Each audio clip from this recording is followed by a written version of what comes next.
Good morning, everyone. My name is Adam Schibi. I'm the current student body president here at Fort Hays State University. Welcome to our preview of this year's president and vice president candidates. I'll give them a brief opportunity to give you an introduction of themselves, and then we'll follow through with a few questions that we have regarding their platform and some ideas that they have for next year. So, good morning. Morning. To you too. I guess I'll just let you introduce yourselves and we'll roll from there. Perfect. So I'm Brad DeMers. I'm currently a sophomore. I'm a political science major. I'm originally from eastern Nebraska, so enjoying my time in western Kansas, and yeah, I'm running for president.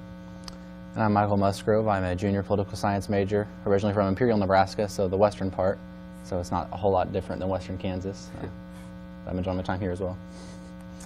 So, you two are the only official ticket for president and vice president. We say official because there may be a ticket out there that might want to oppose you guys by getting some write-ins, but through this, we at least wanted to give you guys the opportunity to answer some questions. So, even though you are the only official ticket, why do you think students should come out to vote, and especially vote for you, and what are some of your platform ideas that you have?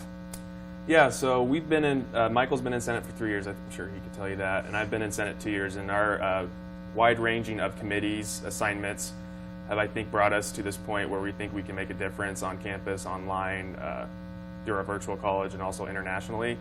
And I think through our platform we can accomplish some great things and affect positive change on campus. And as far as voting, it's one of the important things to remember is that you're not just voting for an unopposed ticket, you're also voting for your senators. Yep. And those are really, really important. First off, you get to know who they are. That way you can, if you're just a normal student out there, you can know who to reach out to, who you can take your concerns to, because those senators are there to represent you for the next entire school year. So that's a really big part of why you should go out and vote. You should know who those people are. Especially this year with a bunch of contested races. Even though ours is unopposed, there's so many contested races that everybody should go out and vote, know your senator, and vote. So definitely. So in looking at your overall platform statement, one of the things that you had hit on was allocations revamp. Obviously, Brad, you were the chair this year. Michael, you've been on it a couple years. So what are some of your ideas with that? I know we've gotten quite a bit of feedback through this past year, so if you want to touch on that a little bit. Yeah, so we've been looking at moving where that form is, and that's not just an us idea, it's an entire student government idea, because it really is a collaborative effort, but we're looking at moving where that form is to make it easier to fix on the back end when something goes wrong with it, because that will happen eventually. It's inevitable that something's going to go wrong with it. Aside from that, we're looking at the allocations workshop as it is right now. It's pretty repetitive. Once you've been a treasurer or president that's gone to it once, you've gone to it every single year. All that changes is the dates. So we're looking at digitizing that form of the presentation and making the allocations workshops actual workshops where student orgs get to come in and get help filling out the request, understanding what is personal gain, what isn't personal gain, just to really streamline the entire process so everyone understands what's going on better. You want to add anything on that? Well, allocations is a big process. A lot of organizations are involved with it, and I think with that being our top on our platform type issue, it will greatly affect all student organizations, because even if some decided that they've had troubles in the past and don't want to apply again just because it's been so hard, it can now open up that door for some potential funding. So I'm going to ask you guys one more joint question to kind of touch on your platform, and then we'll go into a couple of individual questions. So another one that you're actually combined two, looking at higher education funding from a state perspective, but then also open education resources. So Brad, you were the chair of the Open Education Resource Task Force this year, and Michael, obviously you've been able to see some of the work in that area. So if you want to touch on that and kind of some of the plans for maybe Higher Education Day and some stuff like that. Yeah, so with OERs, we're hoping that, so OERs are open educational resources. It's usually free or reduced textbook prices. So with that, we are hoping that we can hopefully implement those in the gen ed level, knowing that those are kind of the same types of textbooks. They're not the same, but same in a way. Hoping that we can work with professors, we can go around, we can go with faculty senate, keep driving along with the actual OER committee at the library and with our task force to hopefully create a change within the next couple years. Because I think there's just sometimes a lack of knowledge of these resources, and then with that we can hopefully let some people know about that. And this year actually we're creating a professor award with OER through the task force to present to a professor who utilized OERs for a couple semesters, so hopefully that can increase some usage of OERs in classrooms. Because the professors we have talked to about it, they've been all for the idea. They just really didn't know it was a thing that existed that they were able to use. Because the great thing about the professors at Fort Hays is that they all really genuinely care about their students and want to see them succeed. And Fort Hays obviously is very affordable. That's one of the kind of the pillars of the school, is that it's there for everybody. If you want to go get a higher education, you can come to Fort Hays. We want to make it as affordable as possible, so those professors share that goal of making everyone be able to afford to come to Fort Hays. So if they're able to find a way to lower student costs, especially not having students pay over $200 a semester for textbooks, they're all for it. We just got to get out there and inform them. And with higher education funding, so we all know that we were cut in 2008 and it's 2019 and we're not back at the 2008 level. So we definitely, that's part of my job, and hopefully through Higher Education Day, maybe a Tiger Day at the state capitol, that we can advocate for those levels to be back at the 2008 level at least. And then with that, maybe putting some mental health funding in there to get us all to the national standard of counselor to student, which should be 1 to 1,000, one counselor to 1,000 students, because nobody in the Kansas Board of Regents makes that cut. So making sure that we can put some stipulations on that too. So I guess I can kind of segue us into a really good conversation. So Brad, obviously, as a student body president, you'll represent the students at the monthly Kansas Board of Regents meetings. So, like, what are your plans to, be able to share that voice with both that body and the state legislator when you go up for visits? Yeah, so Michael and I have been talking about some things that we can do on campus to be proactive in listening to people's concerns and addressing them. And Michael had a great idea of doing college-wide town hall meetings. So that's where you can meet your senator that represents your college, and also just say any issues that are concerning to you. And then hopefully we can take all that, try to solve it, and then know what issues are impacting Fort Hays, take that to the state level, advocate for those at Kansas Board of Regents meetings, stuff like that, and then bringing that back, doing some reporting on that, telling all the students, and maybe even at the town halls, reporting back to what the Kansas Board of Regents said we could do, or what the administration said we could do. Just keeping that open link of communication between us, the state, us, administration, stuff like that. Yeah.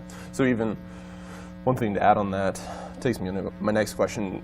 At Fort Hays, we're in a really unique stance with more than half of our students being virtual, and obviously we have the virtual student senate. You all have heard from me, reported at our meetings, but then also past President Brandt, that it's a new group. We're still trying to iron it out, but how do you hope to grow that relationship with our virtual senate and just overall virtual students? So with the virtual senate, I think what we need to do is get started right away. Sometimes I feel like we drag our feet a little bit, which I think it just happens every year. We get busy with on-campus stuff, and we kind of forget that there is virtual students that we represent as well. So making sure that we get started right away on them, making sure we hear their issues. We could do some sort of open forum type thing through the internet, and then hopefully addressing those with Kansas Board of Regents, KBOR, and then also with our administration and here on campus. Very good. So Michael, obviously you'll be the chair, president of the Senate. So what is your goal and your plan for making sure that the senators are engaging with their constituents, but then also just overall implementing and promoting diversity on campus? So as far as engagement, like Brad mentioned, the college-wide town halls I think are going to be huge, because there are just so many students on campus right now that have no idea who is representing them on student government. That's not how it should be.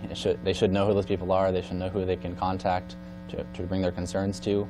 And when you don't even know who they are, let alone not have their phone number or anything like that, it's awful. So I would really want to institute some kind of town hall where at least you can go meet them and get their contact information in case anything ever happens. I think another big thing for communication, which is again another part of our platform, is really pushing the open forum part of the SGA meetings, because while obviously they can bring their concerns to their senator, they can bring their concerns right to the Senate floor, and I think a lot of people just really don't know that. So many people just don't know what student government does. And I think a part of that will come from educating freshmen from here on out, and we've talked about a first 40 days event for student government to kind of let everybody know what student government does, why it's important, and having everyone understand why student government is important, what it does, I think will make them more interested in it, because when they realize the things that we can control, then they'll want to be involved in it. Because the idea of shared governance is important, and we want students to actually have a voice there. Because if you're supposed to be representing 150 students, you should be getting a fair amount of opinions and a fair amount of concerns brought to you. You shouldn't be just talking to your same 3 friends about what they think about whatever bill you're talking about. And what was the second part of your question? Well, and even on the diversity aspect, which you kind of hit on, and then I can kind of go into this next part. You were kind of talking about communication, but how do you want to be able to engage with each of your individual senators at a very personal level and trying to make sure that they are upholding those duties that they've been given? One of the great things about Fort Hays is that we just really, by its nature, have a very diverse campus. We've never really had to force diversity on any group. It's just been a diverse group. So one of the great things about Fort Hays is that while we can be very, very diverse, we all seem to have that same underlying value of what Fort Hays brings to the life of every student. So I think the first part about promoting diversity and being able to interact well with a very diverse Senate is going to be listening for me. Everyone is going to have a unique perspective, and that's going to be important for me to know. It's going to be important for me to listen to. We're going to have a very new Senate, so I'll be ready and happy to help make it run well. I've been on it for 3 years now, so I'm excited to have a diverse Senate that is able to bring a lot of different perspectives and opinions to the Senate floor. We want a Senate that's very robust and lively, that can, debate things and not just be groupthink. Everybody says the same thing. So diversity is going to be something we want to promote. We want people with different ideas, with different campus experiences, and that's been part of what Brad and I have done, going out to talk to as many student groups as will let us, because we want everyone because there's so many people out there with very different just campus experiences. And we talk to Black Student Union because being a Black student on this campus is just very unique. We have a very, very small Black student population, so understanding what that's like for them, because obviously both Brad and I are white males, so we can't fully understand what it's like to be a minority on this campus. So it's really just a whole lot about listening, promoting those groups to bring their concerns to us, and if they don't want to be out of informed, they can run for Senate. Just trying to get them involved in it any way possible. I think just one thing to add about keeping a good relationship with senators and other people on campus, just keeping the vibe of the office vibrant and open. Your administration's done a great job of that. You both have your doors open at all times. People are coming in, they're yelling, they're screaming. That's how it's supposed to be. That's how a student-led office is supposed to be. It's supposed to be that kind of open space where people can just have fun, scream, but also where business gets done. I think you guys have done a great job, so hopefully that we can continue that and just build on it too. So, well, it's always nice to hear that everybody's realizing that. And it's, it was one of our biggest goals at the beginning of the year when we looked at it, and we're like, we want to make it as vibrant as possible. So, which is kind of funny because it takes me to my next question.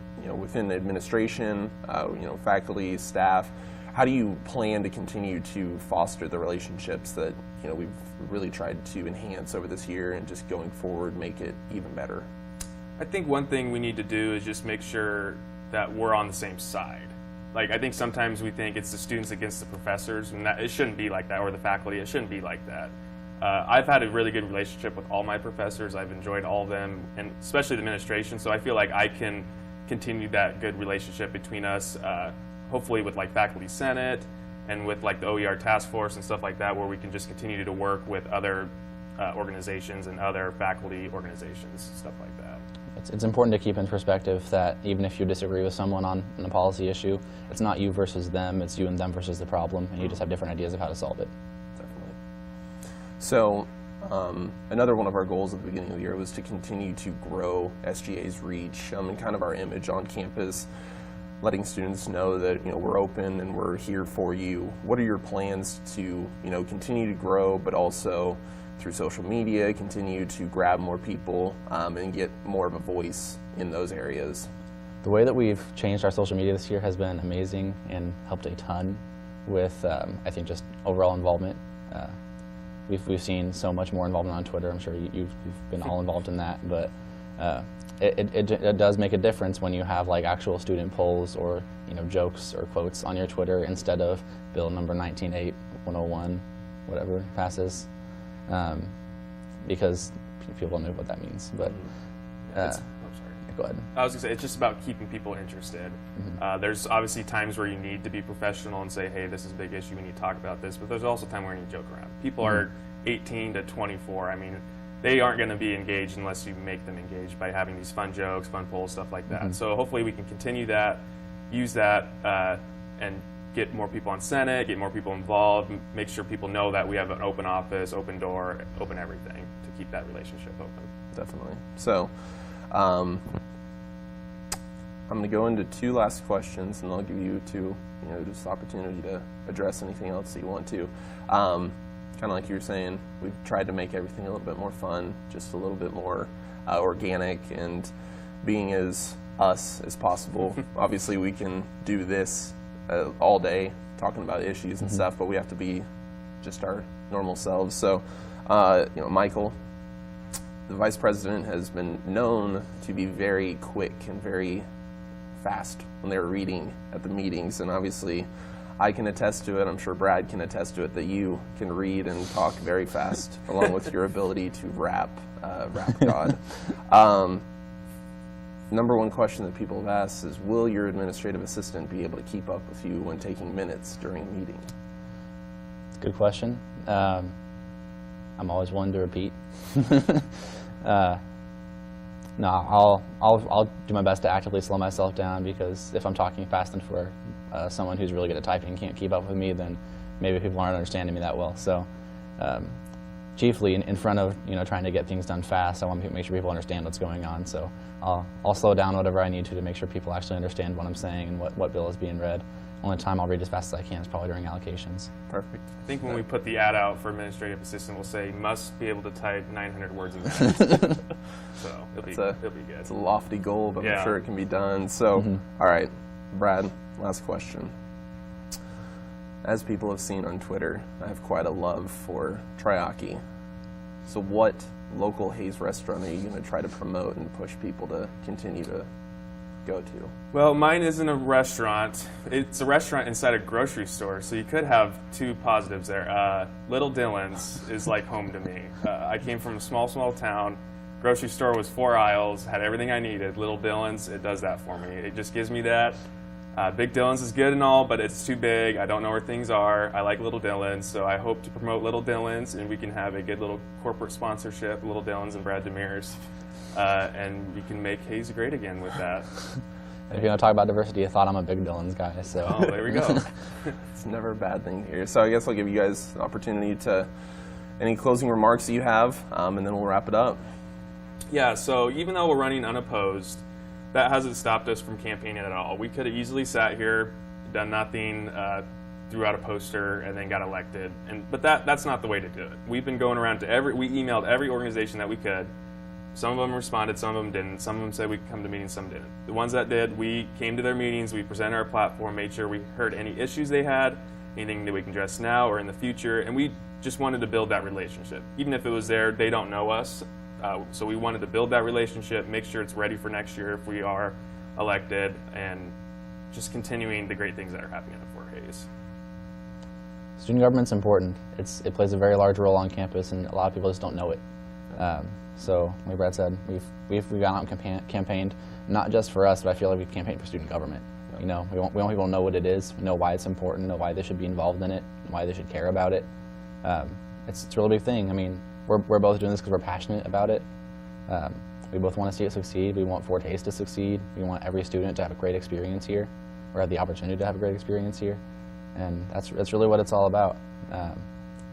If we're in this for anything other than the students, then why are we even here? Your administration has done a great job of building the foundation and continuing the great things at Fort Hayes. And we're definitely appreciative. We've seen some great leadership happening, and we think through our experiences with you guys that we can definitely build on that and continue great things at Fort Hayes. So. Very good. Well, everybody, that'll conclude our review and presentation of our 2 candidates for this year's election. The election polls open tomorrow, April 17th at 8 o'clock in the morning. We will have a table in the Union from 8 until 11 for you to come by, cast your votes. It'll be at that same location on Thursday, the 18th as well. And then we'll also be in the quad outside in the back patio from noon until 3, actually 1 until 3.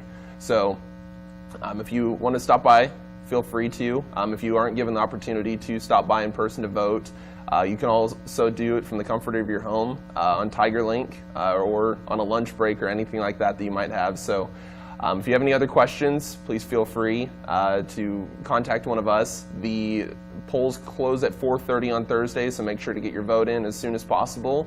And as always, go Tigers.